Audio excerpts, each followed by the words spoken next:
AJS TV news కి స్వాగతం. ముందుగా ముఖ్యాంశాలు. కాకినాడ జిల్లా నుంచి పోటీ చేస్తున్న మన పార్టీ అభ్యర్థులు.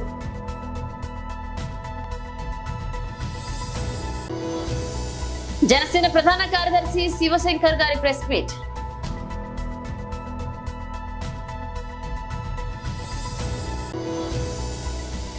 భూమి మనిషికి చెందదు, అడవులను ఎట్టి పరిస్థితుల్లోనూ కాపాడుతుంది అన్న సుప్రీంకోర్టు.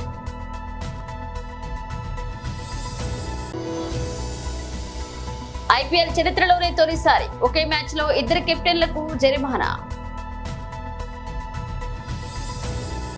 కాకినాడ జిల్లా నుంచి పోటీ చేస్తున్న మన పార్టీ అభ్యర్థులను ఆశీర్వదించి ఫ్యాన్ గుర్తుకు ఓటు వేసి అత్యధిక మెజార్టీతో గెలిపించాలని కోరుతున్నారు సీఎం వైఎస్ జగన్మోహన్ రెడ్డి. మన పార్టీ ఎంపీ అభ్యర్థిగా సునీల్ నిలబడతా ఉన్నాడు. మంచివాడు, సౌమ్యుడు, మంచి చేస్తాడన్న నమ్మకం, విశ్వాసం నాకున్నాయి. నాకు మంచి స్నేహితుడు కూడా. మీ చల్లని దీవెనలు, ఆశీస్సులు సునీల్పై ఉంచవలసిందిగా మీ అందరితో కూడా ప్రార్థిస్తా ఉన్నా. కాకినాడ రూరల్ నుంచి కన్నబాబన నిలబడతా ఉన్నాడు. మీ అందరికీ పరిచయస్తుడు. మంచి చేసే దాంట్లో మాత్రం 4 అడుగులు ఎప్పుడూ కూడా ముందే ఉంటాడు. మీ చల్లని దీవెనలు, ఆశీస్సులు కన్నబాబాయన్పై ఉంచవలసిందిగా సవినయంగా మీ అందరితో కూడా ప్రార్థిస్తా ఉన్నాను. కాకినాడ నుంచి చంద్ర నిలబడతా ఉన్నాడు. తాను కూడా మంచివాడు, సౌమ్యుడు, పేదలకు మంచి చేసే విషయంలో ఎప్పుడూ ముందుంటాడు.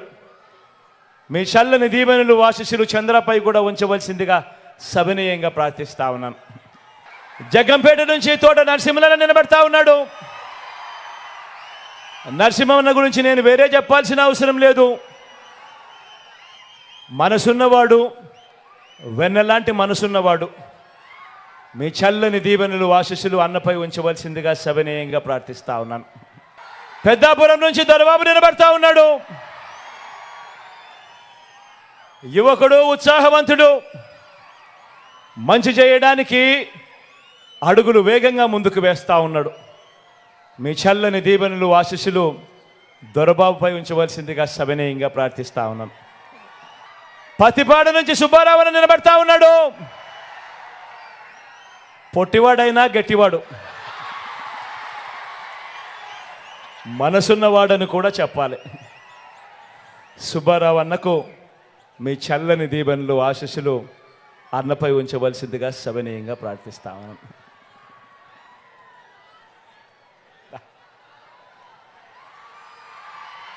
రాజా గురించి నేను చెప్పాల్సిన పని లేదు. తుని నుంచి నిలబడతా ఉన్నాడు. నాకు మంచి స్నేహితుడు, మంచివాడు, సౌమ్యుడు, మంచి చేస్తాడు మీ అందరికీ అన్న నమ్మకం నాకు పూర్తిగా ఉంది. మీ చల్లని దీవెనలు, ఆశీస్సులు రాజాపై ఉంచవలసిందిగా సవినయంగా ప్రార్థిస్తా ఉన్నా. పిఠాపురం నుంచి నాకు తల్లి లాంటిది నా అక్క గీతమ్మ నిలబడతా ఉంది. ఒకటి నేను చెప్తా ఉన్నాను. పిఠాపురంలో ఉన్న ప్రతి ఒక్కరూ ఆలోచన చేయమని కోరుతా ఉన్నాను. లోకల్ హీరో కావాలనా లేకపోతే సినిమా హీరో కావాలనా అని ఆలోచన చేసుకోమని కోరుతా ఉన్నా. అక్కకు ఓటేస్తే ఎప్పుడు మీతోనే ఉంటుంది, మీకు మంచి చేస్తుంది. నేను కూడా దగ్గరుండి మంచి చేయిస్తాను అక్కతో. కానీ సినిమా హీరోకు మాత్రం ఓటు వేస్తే ఓటు వేయించుకున్నంత సమయంలో మాత్రమే ఇక్కడ ఉంటాడు. జ్వరం వచ్చినా కూడా తాను మళ్ళీ హైదరాబాద్కి వెళ్ళిపోతాడు. గుర్తుపెట్టుకోమని మీ అందరితో కూడా కోరుతా ఉన్నాను. అక్కపై మీ చల్లని దీవెనలు, ఆశీస్సులు ఉంచవలసిందిగా సవినయంగా కోరుతా ఉన్నా. జనసేన ప్రధాన కార్యదర్శి శివశంకర్ గారి ప్రెస్ మీట్. ఈరోజు జనసేన పార్టీ పోటీ చేస్తున్న 21 నియోజకవర్గాలకు గాను 7 నియోజకవర్గాల్లో నామినేషన్లు దాఖలు చేయడం జరిగింది. అభ్యర్థులు వారు ముఖ్యంగా శ్రీ సుందరపు విజయ్ కుమార్ గారు, యలమంచిలి నియోజకవర్గం, శ్రీమతి లోకం మాధవి గారు నెల్లిమర్ల నియోజకవర్గం, శ్రీ కొనతాల రామకృష్ణ గారు అనకాపల్లి నియోజకవర్గం, పంతం వెంకటేశ్వర్లు ఉరఫ్ నానాజీ గారు కాకినాడ రూరల్ నియోజకవర్గం, శ్రీ బొలిశెట్టి శ్రీనివాస్ గారు తాడేపల్లిగూడెం నియోజకవర్గం, శ్రీ అరవ శ్రీధర్ గారు రైల్వే కోడూరు నియోజకవర్గం, శ్రీ కందుల దుర్గేష్ గారు నిడదవోలు నియోజకవర్గం. ఇప్పటిదాకా తెలుగుదేశం బీజేపీ పార్టీలు బలపరిచిన జనసేన అభ్యర్థులు 7 మంది నామినేషన్ దాఖలు చేయడం జరిగింది. ప్రతి అభ్యర్థి నామినేషన్ దాఖలు చేయడానికి వెళ్ళేటప్పుడు ప్రజలు ఎంతో ఉత్సాహంతో వాలంటీర్గా ఆ ప్రొసెషన్లో పాల్గొనడం అభ్యర్థులకు కానీ పార్టీకి కానీ చాలా ఉత్సాహాన్ని ఇచ్చింది. ఒక పండగ వాతావరణం నెలకొన్నది అన్ని నియోజకవర్గాల్లో కూడా. సుమారు 6,000 నుంచి 10,000 వరకు ప్రజలు స్వచ్ఛందంగా పాల్గొని జనసేన పార్టీకి మద్దతు తెలుపుతూ అభ్యర్థులను ఉత్సాహపరుస్తూ పవన్ కళ్యాణ్ గారి నామస్మరణ చేస్తూ జనసేన పార్టీ మీద స్లోగన్స్ ఇస్తూ ఒక పండగ వాతావరణం జనసంద్రాన్ని తలపించింది ఈ నామినేషన్లు దాఖలు ప్రక్రియ. నామినేషన్లు ఫైల్ చేయడంతో అభ్యర్థుల విజయం ఖాయమైందన్నటువంటి అభిప్రాయాన్ని అక్కడ ప్రజలందరూ కూడా వ్యక్తం చేస్తున్నారు. అలాగే జనసేన పార్టీ అధ్యక్షులు పవన్ కళ్యాణ్ గారు గెలుపు గుర్రాలని రంగంలోకి దించడంతో ప్రజలు మాట్లాడుతున్న దానికి ఇంకా బలం చేకూర్చింది. ద్విగుణీకృత ఉత్సాహంతో అభ్యర్థులు ఎన్నికల రణరంగంలోకి ఉరకలేస్తూ ఈ రోజు నుంచి కూడా వాళ్ళ కార్యక్రమాలు చేయడం జరుగుతుంది. ఈ 5 ఏళ్ల కాలంలో వైసీపీ పార్టీ అరాచక పాలన, రాజ్యాంగ వ్యతిరేక పాలన, సంక్షేమం పేరుతో అభివృద్ధి శూన్యత, రాష్ట్రాన్ని దివాలా తీసేతనం, మానవ హక్కుల ఉల్లంఘన, ఇవన్నీ కూడా ఈరోజు ప్రజలు స్వచ్ఛందంగా జనసేన పార్టీ, తెలుగుదేశం, భారతీయ జనతా పార్టీ కూటమి గెలిస్తే తప్ప ఆంధ్ర రాష్ట్రం తాలూకా అభివృద్ధి గతి మార్చలేము, ఈ పార్టీ మరోసారి వచ్చేటట్టయితే సర్వనాశనం అవుతుంది అన్నటువంటి అభిప్రాయానికి వచ్చేయడంతో ఈ ప్రజలందరూ కూడా అత్యంత ఉత్సాహంతో పాల్గొనడం జరుగుతుంది. అన్ని రంగాల్లో రాష్ట్రం విఫలమైంది. అలాగే ఈ ప్రజలందరూ కూడా ఈ ప్రొసెషన్లో మరొక ఫీచర్ మనం గమనించవలసింది ఏమిటి అంటే స్వచ్ఛందంగా వచ్చారు. అదే వైసీపీ పార్టీ వాళ్ళ నామినేషన్ల పర్వాన్ని మనం గమనించినట్లయితే వాళ్ళందరికీ డబ్బులు, బిర్యానీ, ఇతరత్ర ఇవ్వడం వల్ల వచ్చిన కార్యక్రమాలు అయితే, దానికి విరుద్ధంగా జనసేన పార్టీ అభ్యర్థుల్లో స్వచ్ఛందంగా పాల్గొనడం ఇది గెలుపు సంకేతం. అత్యధిక మెజారిటీతో ఈరోజు నామినేషన్ దాఖలు చేసిన అభ్యర్థులందరూ గెలుస్తారని అనడంలో ఎంత మాత్రం అతిశయోక్తి కాదు. ఆ నమ్మకాన్ని బలపరుస్తుంది. ఇది శుభ పరిణామం. జనసేన 2024 ఎన్నికల రంగానికి ఈరోజు తొలిఘట్టం చాలా శుభప్రదంగా జరిగిందని చెప్పడానికి ఈ రాష్ట్ర ప్రధాన కార్యదర్శిగా నేను చాలా ఆనందిస్తున్నాను, గర్వపడుతున్నాను. Thank you. పర్యావరణ పరిరక్షణ, అడవుల వన్యప్రాణుల రక్షణ ఉద్దేశించి రాజ్యాంగంలోని ఆర్టికల్ 40A పౌరులు జీవించే హక్కుతో ప్రత్యక్ష సంబంధం ఉందని సుప్రీంకోర్టు తెలియజేసింది. దేశాన్ని, ప్రపంచాన్ని వాతావరణ మార్పులు, దుష్ప్రభావాల నుంచి కాపాడేందుకు ప్రభుత్వాలు అడవులను రక్షించాలని స్పష్టం చేసింది. ఇక తెలంగాణలోని వరంగల్ జిల్లాలో ఉన్న కోంపల్ల గ్రామంలో 1980ల నుంచి అటవీ భూమిని సొంత భూమిగా మార్చుకునేందుకు ప్రయత్నిస్తున్న అబ్దుల్ కాసిం అనే వ్యక్తితో కలిసి అధికారులు కుమ్మక్కు కావడంపై మండిపడింది. ఈ విషయంలో విరుద్ధమైన వైఖరి తీసుకున్నందుకు తెలంగాణ ప్రభుత్వానికి 5 లక్షల జరిమానా విధించింది. ఈ మేరకు justice MM Sundaresh, justice SVN బట్టీలతో కూడిన సుప్రీంకోర్టు ధర్మాసనం తీర్పు వెలువరించింది. 2 నెలల వ్యవధిలో రెండవ తీర్పు. ఈ విషయంలో ఉమ్మడి ఏపీ హైకోర్టు నుంచి ఏపీ హైకోర్టుకు వెళ్లిన జడ్జి సరైన తీర్పు ఇవ్వగా దాన్ని రాష్ట్ర విభజన అనంతరం తెలంగాణ హైకోర్టుకు చెందిన జడ్జి కొట్టేయడాన్ని సుప్రీంకోర్టు తప్పుపట్టింది. ఈ సందర్భంగా 1884లో గిరిజన తెగ పెద్ద పేర్కొనడాన్ని గుర్తు చేసింది. ఇక రాజ్యాంగంలోని ఆర్టికల్ 51A(G) ప్రకారం అడవులు, సరస్సులు, నదులు, అడవి జంతువులతో కూడిన సహజ పర్యావరణాన్ని కాపాడడం, మెరుగుపరచడం పౌరుల ప్రాథమిక బాధ్యత అని సుప్రీంకోర్టు స్పష్టం చేసింది. ఇక పర్యావరణ పరిరక్షణను, ప్రాథమిక హక్కులను సమాన స్థాయిలో పోలుస్తూ సుప్రీంకోర్టు తీర్పు వెలువరించడం గత 2 నెలల వ్యవధిలో ఇది రెండవసారి. అంతరించిపోయే దశలో ఉన్న బట్టమేక, పిట్టర పరిరక్షణ విషయంలో సుప్రీంకోర్టు గత నెల పర్యావరణ పరిరక్షణ అవసరాన్ని తెలియజేస్తూ తీర్పు వెలువరించింది.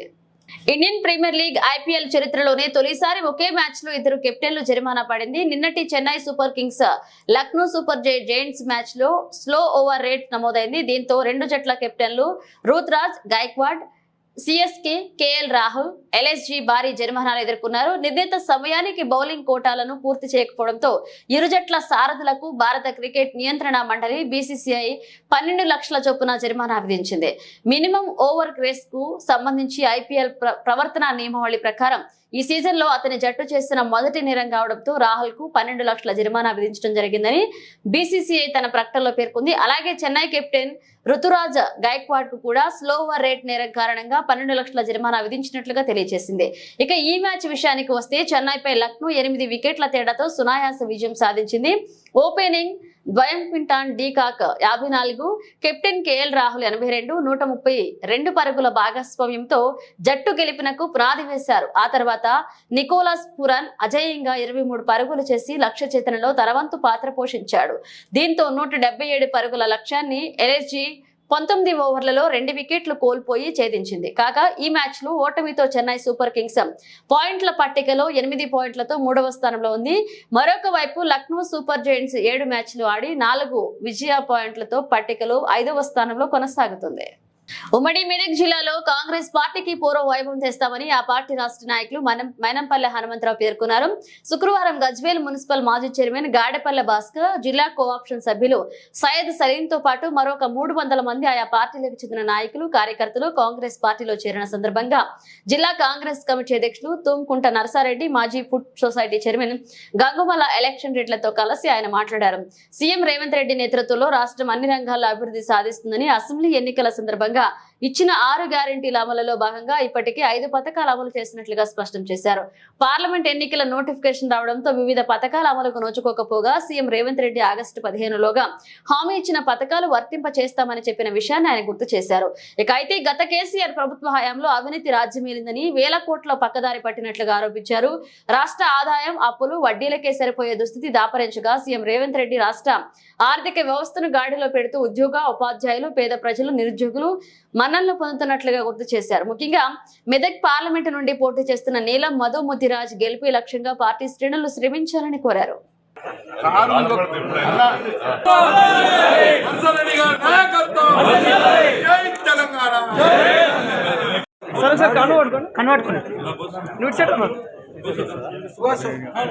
అన్న ఒక్కరి తర్వాత ఒకరు రండి, ఒక ఫోటో సార్ ఇటు సైడ్ పట్టు, ఒకసారి చూడండి కొంచెం వెనక ఒక్క నిమిషం పిలవకండి సార్, సార్ ఇక్కడ చూడాలి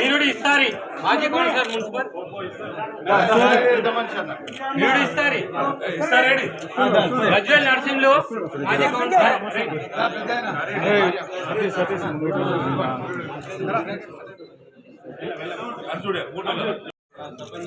Naresh 9th ward president Babu కొద్దిగా ఇంకా రే మనం cameraman side okay 5th ward right Baba ఇటు రైట్ వలందా సత్యనారాయణ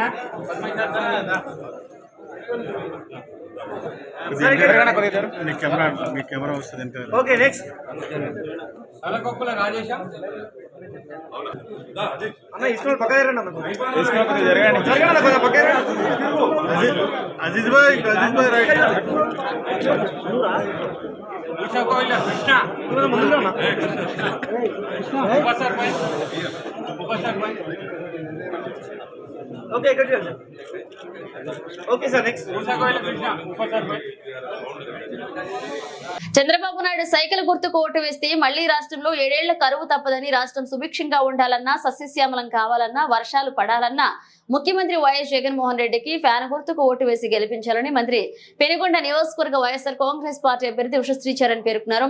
ఈ సందర్భంగా గోరంట్ల మండలంలోని తిప్పరాజపల్లె, జీనమాండ్లపల్లె, చింతమానపల్లె, చలమయ్య గారిపల్లి, మరవపల్లె, కొండాపురం, రాగిమాకులపల్లె, రెడ్డి చెరువు కట్ట, మల్లెల, కామగారెడ్డిపల్లి తదితర గ్రామాలలో ఆత్మీయ పలకరింపు రోడ్ షో కార్యక్రమం నిర్వహించారు. ఈ సందర్భంగా ఆమె మాట్లాడుతూ రాష్ట్రంలో అన్ని వర్గాలకు కుల మతాలకు అతీతంగా సంక్షేమ ఫలాలు అందిస్తూ ఇంటి వద్దకే పాలనతో అభివృద్ధి వైపు పరుగులు పెట్టిస్తున్న ఏకైక నాయకుడు జగన్మోహన్ రెడ్డి అని, ప్రతి ఒక్కరూ జగన్మోహన్ రెడ్డిని ఆశీర్వదించాలని కోరారు. జగన్మోహన్ రెడ్డిని ఓడించాలని 3 పార్టీలు ఏకమై జగన్మోహన్ రెడ్డిపై హత్యాయత్నం చేయించారని, అయినా దేవుడు ప్రజల దయతో ఏమీ కాలేదని, ఇలాంటి దుర్మార్గపు చంద్రబాబు చిత్తుచిత్తుగా ఓడించాలని పిలుపునిచ్చారు.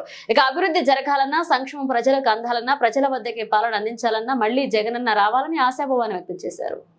వల్ల ఈ యొక్క పల్లెకి మనం చూస్తే దాదాపు 1.5 కోటి సంక్షేమ పథకాలు ఇచ్చిన ఘనత జగన్మోహన్ రెడ్డి గారిది అని మీ అందరూ కూడా సవినయంగా తెలుసుకుంటున్నా. గొప్పలు చెప్పుకుంటుంటారు టీడీపీ వాళ్ళు, సింగపూర్ కట్టినా, ఒలింపిక్స్ నేనే చేసిన, సాఫ్ట్వేర్ నేనే కనిపెట్టినా అని. అయితే ఈ ఒక్క గ్రామంలో ఎన్నో ఏండ్లుగా మాకు ఇళ్ళు లేదురా బాబు అని చెప్తే ఎవరు కూడా వినిపించుకోలేదు. జగన్మోహన్ రెడ్డి గారు వచ్చిన వెంటనే ఇక్కడికున్న ప్రజానికానికి మనం ఇల్లు కూడా ఇచ్చిన ఘనత జగన్మోహన్ రెడ్డి గారిది అని మీ అందరూ కూడా సవినయంగా కోరుకుంటున్నాను. చాలామందికి ఇల్లు ఇచ్చినాం, మనం ఇక్కడ సంక్షేమ పథకాలు కూడా ఇచ్చినాం. ఎక్కువగా వాల్మీకిలు ఉన్న ఈ ఊరిలో వాల్మీకిలందరూ కూడా ఒక మాట గుర్తుపెట్టుకోవాలి. ఉషమ్మ కూడా వెనకబడిన కులాలకి చెందిన అమ్మాయి, నేను కూడా బీసీ కులస్తరాలు. వెనకబడిన కులాలు ఎటువంటి ఇబ్బందులు పడతారో అందరికీ కూడా తెలుసు. ఈరోజు వాల్మీకిలకు కూడా జగన్మోహన్ రెడ్డి గారు అధికార లాంఛనతో వాల్మీకి జయంతి చేసే ఒక కార్యక్రమాన్ని ఇచ్చినారంటే నిజంగా ఒక వాల్మీకి జగన్మోహన్ రెడ్డిగా ఆయన ఆలోచించి మన పట్ల ఆయన ఆలోచించినాడు కాబట్టి ఈరోజు వాల్మీకిలకు మనకు ఇంతగా ఆయన మంచిది చేశాడని మీ అందరూ కూడా చెప్పుకుంటున్నాను. సంక్షేమ పథకాల ద్వారా, అభివృద్ధి ద్వారా మన పిల్లల భవిష్యత్తు తీర్చిదిద్దాలని, అమ్మఒడి ద్వారా డ్వాక్రా సంఘం అక్క చెల్లెమ్మలందరికీ కూడా ముందు నడపాలని, మహిళా సాధికారత వైపు ఒక అడుగు వేసి ప్రతి ఒక్కరికి కూడా ఎలిజిబుల్ ఉండే వాళ్ళకి చేయూతలు ఇచ్చే ఘనత మనది. ఈ యొక్క ఏదైతే జగన్మోహన్ రెడ్డి గారు ఉన్నారో ఆయన ప్రజలకు ఉన్నాడు, ప్రజా సంక్షేమకు ఉన్నాడు. ఆయన చెప్పే ప్రతి మాట నెరవేరుస్తాడు. చంద్రబాబు నాయుడు ఉన్నాడు, కరోనా వస్తే హైదరాబాద్లో పోయి కూర్చుంటారు, మళ్ళీ ఎలక్షన్ వస్తే వచ్చి ఓట్లు అడుగుతాడు. జగన్మోహన్ రెడ్డి గారి పైన హత్యా కుట్ర చేయించినారు, ఎందుకంటే ఆయనకి మంచి పేరుంది. అమ్మ మహిళలందరూ కూడా ఈరోజు మనమందరూ కూడా ఒకటే మాట గుర్తించుకోవాలి, జగన్మోహన్ రెడ్డి గారు ఉంటేనే బీసీ, ఎస్సీ, ఎస్టీ మైనారిటీకు ఒక సురక్ష కవచం. ఆ సురక్ష కవచం మనం ఎప్పుడు కూడా మన చుట్టూ మనం కాపాడుకోవాలంటే జగన్మోహన్ రెడ్డి గారే ముఖ్యమంత్రిగా రావాలి. కావాలి జగన్. ఏ గుర్తుకి మన ఓటు? ఒకసారి తిప్పండి ఫ్యాను. ఏ గుర్తుకి మన ఓటు? ఫ్యాన్లో బెస్ట్ ఫ్యాన్ అది గుర్తు పెట్టుకొని ఫ్యాన్ గుర్తుకి ఓటు వేయించి అఖండమైన మెజారిటీతో మీ ఉషమ్మని మీరే గెలిపియాలని పేరున కోరుతున్నాను. జగనన్న ఉంటే మీ ఇంటికి సంక్షేమ పథకాలు వస్తాయి. జగనన్న ఉంటే వాలంటీర్స్ వచ్చి మీ ఇంటికి సంక్షేమ పథకాలు ఇస్తారు. వాలంటీర్స్ అందరికీ కూడా వార్డు మెంబరు నమస్తే ఉండవా కూడా నామినేషన్స్కి తరలి రావాలి. మనము టీడీపీ వాళ్ళని చిత్తగా ఓడించాలనే మహాసంకల్పం ఉంది మనకు. ఆ మహాసంకల్పం మొదటి అడుగు మన నామినేషన్స్ కాబట్టి అందరూ కూడా నామినేషన్స్ తరలి రాండి అని మీ ఉషామనే మీ అందరినీ కూడా పేరు పేరుతో పిలుస్తున్నాను. కార్యకర్తలు మాట్లాడాలన్నా కూడా నిజంగా వాళ్ళకి తస్మాత్ జాగ్రత్త అని చెప్తూ అవకాశం ఇచ్చిన మీ అందరూ కూడా మారుతా ఉండేది కేవలం ఈ 21 రోజు డోర్ టు డోర్ వెళ్ళండి. వెళ్తారా రైట్ అన్న.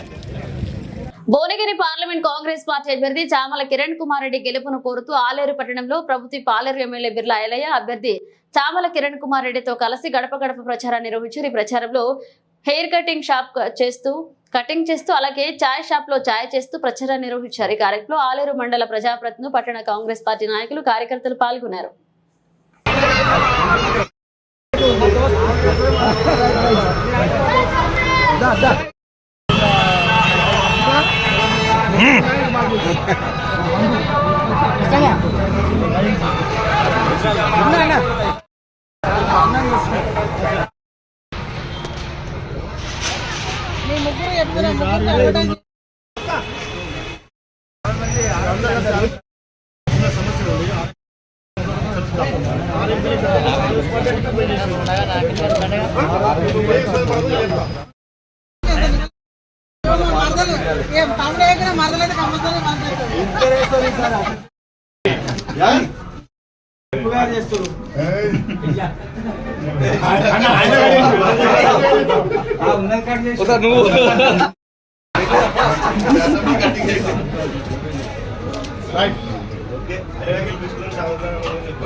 అందరికీ ఏదైనా చేద్దాం.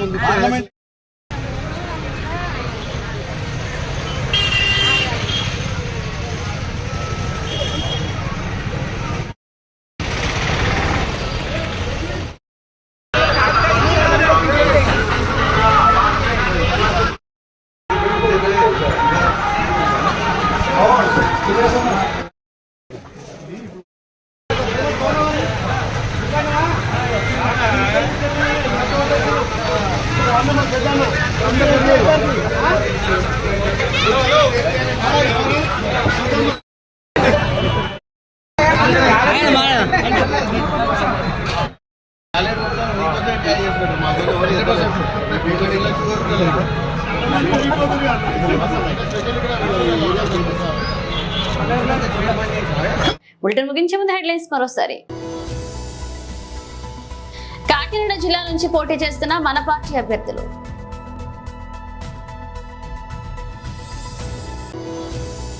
జనసేన ప్రధాన కార్యదర్శి శివశంకర్ గారి ప్రెస్ మీట్.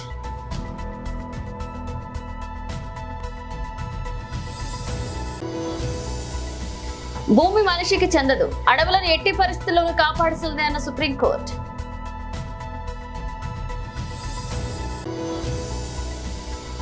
ఐపీఎల్ చరిత్రలోనే తొలిసారి ఒకే మ్యాచ్ లో 2 కెప్టెన్లకు జరిమానా. ఇవి ఇప్పుడు ఒక బ్రేస్ మేడం మళ్ళీ కలుద్దాం.